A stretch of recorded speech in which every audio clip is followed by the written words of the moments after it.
Olá pessoal, professor Hélio retornando aí com o nosso estudo de aerodinâmica e teoria de voo, seguindo ali o roteiro do livro do Jorge Roma, que eu já coloquei aí para vocês. E na última aula nós começamos ali com o teorema de Bernoulli, né, entrando aqui já na parte final de escoamento, começando para a geometria do avião, entrando já para a parte mais prática, né? Mais o que nós vamos usar mesmo, passando já aquele estudo de conceitos iniciais de física, só relembrando aí que em um tubo onde há um escoamento de um fluido, se houver um estrangulamento desse tubo, nós teremos um aumento da velocidade e uma redução da pressão estática. Tá, isso aí é o teorema de Bernoulli, que vem da equação da continuidade e que nós podemos deduzir aí pela propriedade de que toda massa de ar que entra no tubo deve sair na mesma quantidade de tempo, porque não tem nenhum vazamento e nenhum outro tubo alimentando de ar. Então, o que entrou de um lado deve sair do outro. E para que isso aconteça, a velocidade aumenta no estreitamento. E como na natureza nada se ganha, nada se perde, se nós ganhamos energia com o aumento da velocidade, nós perdemos na pressão que esse gás exerce nas paredes do tubo, que nós chamamos de pressão estática. Se nós desenharmos uma superfície que tenha esse abaulamento na parte de cima, simulando um fluxo de um tubo com estrangulamento, nós teremos o mesmo efeito quando essa superfície se deslocar no ar. Ali naquela parte de cima vai haver um aumento da velocidade, na parte de baixo a velocidade permanece a mesma, então nós teremos uma menor pressão estática na parte de cima. Essa diferença de pressão por toda a superfície desse dispositivo vai gerar uma força, que é a força de sustentação, e é assim que nós geramos a força de sustentação da aeronave quando nós usamos este perfil, esse desenho em uma asa. Então, uma asa tem um desenho, se nós cortarmos a asa no seu sentido transversal e observarmos aquele corte, nós vamos ver um desenho que tem uma parte mais abaulada em cima e mais reta embaixo. Existem vários tipos, modelos de asa conforme a velocidade da aeronave. Isso aqui é o básico que nós devemos conhecer.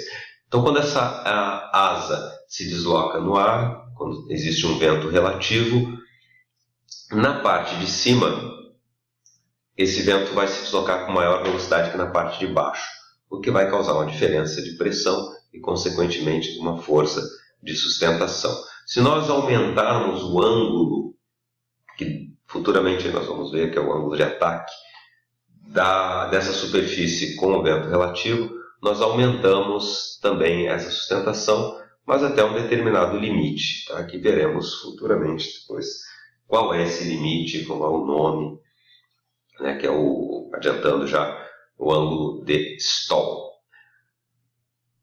Esse perfil de asa colocado dentro de um tubo, no qual nós possamos medir pressões, forças, que é um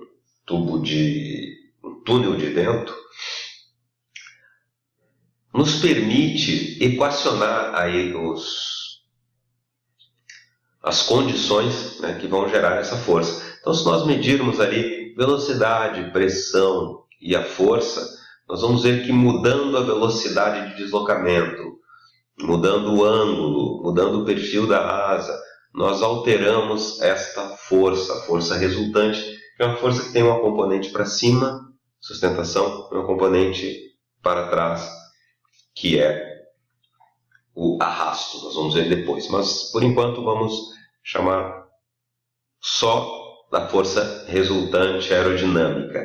E nós podemos, mudando essas medidas, verificar que essa força vai ser proporcional a densidade do ar ao quadrado da velocidade, a superfície, a área desta asa, e há um coeficiente aí que vai depender, entre outras coisas, do formato da asa e do ângulo de ataque, e uma constante meio. Então nós temos uma fórmula que nós vamos precisar conhecer depois, no curso de piloto, para o exame da ANAC, mas que genericamente, neste momento, nós podemos citar como força resultante aerodinâmica, é igual a meio vezes ρ vezes v ao quadrado vezes s vezes cx, onde ρ é a densidade do ar, v é a velocidade do deslocamento, s é a área da asa e cx é uma constante que depois nós vamos desmembrar em uma constante de arrasto e uma constante de sustentação. Vimos já que existe uma diferença entre pressão estática e pressão dinâmica. A pressão estática é aquela pressão exercida em todos os sentidos, né? Se o gás está confinado em um determinado volume nas paredes desse recipiente. E a pressão dinâmica está relacionada com a velocidade. O sistema de Pitot estático da aeronave é um tubo que recebe o impacto do ar na sua frente e mede a pressão dinâmica. Ele tem um sensor lateral para medir a pressão estática e, realizando a diferença entre pressão estática e pressão dinâmica, pode calcular a velocidade da aeronave. É assim que se mede velocidade na aeronave, porque aquela força está diretamente relacionada com o quadrado da velocidade. Então, se nós medirmos essa diferença, essa força, nós podemos determinar a velocidade se soubermos que a densidade é constante, né? Soubermos o coeficiente. O coeficiente normalmente não vai mudar, né? Pode mudar, mas numa situação momentânea não vai mudar. A área da asa também não, a densidade do ar não. Então nós podemos calcular a velocidade pela diferença de pressão. Isso é feito pelo tubo de Pitot. Tubo de Pitot, então, é um tubo que recebe a pressão total na sua frente. É como se fosse, imagine uma caneta dessas esferográficas comuns que a gente tira a carga e você se desloca essa caneta apontada para frente. O ar vai entrar por aquele buraquinho onde estava a carga da caneta e ali pode ser coletada a pressão total, estática com dinâmica. Aquele furinho que tem do lado da caneta coleta a pressão estática apenas, porque ele não está sentindo a velocidade do ar. Os instrumentos, aparelhos ali do mecanismo do tubo de Pitot vão fazer essa diferença e indicar a velocidade com que essa aeronave se desloca. Ele mede não apenas velocidade, mas esse sistema serve para medir também a altitude pela pressão estática e a velocidade vertical, velocidade de subida e velocidade de descida. Então, o tubo de Pitot, o sistema Pitot estático, é composto pelo tubo de Pitot com sua tomada dinâmica, tomada estática e os instrumentos velocímetro, climb e altímetro. Climb é o medidor de velocidade vertical, nós chamamos de climb. O tubo de Pitot normalmente é colocado sob uma das asas. Em aeronaves maiores, mais complexas, nós podemos ter várias tomadas de Pitot em outros locais, né, porque ele também tem que estar livre de turbulências, de outro tipo de interferência que possam afetar a medida de velocidade.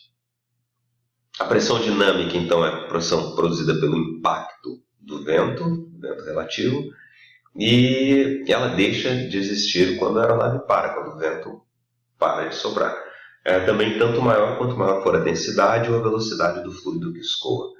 Então, nós temos que a pressão dinâmica, nós vamos ver, está relacionada com aquela força lá calculada no túnel de vento. Pressão dinâmica, meio de ρ v ao quadrado. Quando nós colocarmos outros fatores aí, nós vamos poder calcular a força. O velocímetro é um instrumento que recebe pressão estática, pressão dinâmica e, a partir daí, calcula a velocidade da aeronave nos indica. Quanto à geometria da asa de uma aeronave, as peças de uma aeronave, todas as partes de uma aeronave, nós podemos classificar como superfície aerodinâmica e aerofólio. Isso é também questão de prova, é interessante saber. Superfície aerodinâmica é uma superfície desenhada para reduzir o arrasto, para dar menos arrasto possível. O arrasto ele vai contra a minha tendência de andar com a aeronave para frente, de deslocar a minha aeronave. Então, quanto menos arrasto, melhor. Nós vamos desenhar as partes da aeronave de forma que produzam menos arrasto. Qualquer superfície desenhada dessa forma para diminuir o arrasto é chamada de superfície aerodinâmica. Mas algumas superfícies são desenhadas para produzir forças, como nós acabamos de ver, que a asa é desenhada para produzir a força de sustentação. Nós temos comandos de voo desenhados para produzir forças de torque que vão movimentar a aeronave. E assim por diante. Pá da hélice desenhada para produzir tração. Essas superfícies que são desenhadas para produzir uma força útil são chamadas de aerofólios. Superfície aerodinâmica, menor resistência. Aerofólio, força útil. Na aeronave nós temos vários exemplos, como eu acabei de falar. A asa é um aerofólio, pá da hélice é um aerofólio, os comandos de voo são aerofólios. O canopy, a carenagem do trem de pouso, carenagem do motor são superfícies aerodinâmicas. Tá? E assim nós temos várias partes aí na aeronave que são exemplos de superfícies aerodinâmicas e de aerofólios. Nós vamos ficando por aqui, porque o próximo assunto aí já é um pouco mais complexo, e não vai dar tempo de nós introduzirmos e desenvolvermos o próximo assunto aí, que fala de ângulo de ataque, ângulo de altitude, ângulo de stall, diversos outros ângulos e elementos da geometria da asa, tipos de aerofólios que nós podemos ter. Então, nós ficamos por aqui nessa aula, um pouco mais curta aí do que 15 minutos, mas já suficiente para você estudar. Aí para sua prova tem bastante conteúdo, bastante bastantes questões que caem aí no exame da ANAC. Bons estudos, até a próxima.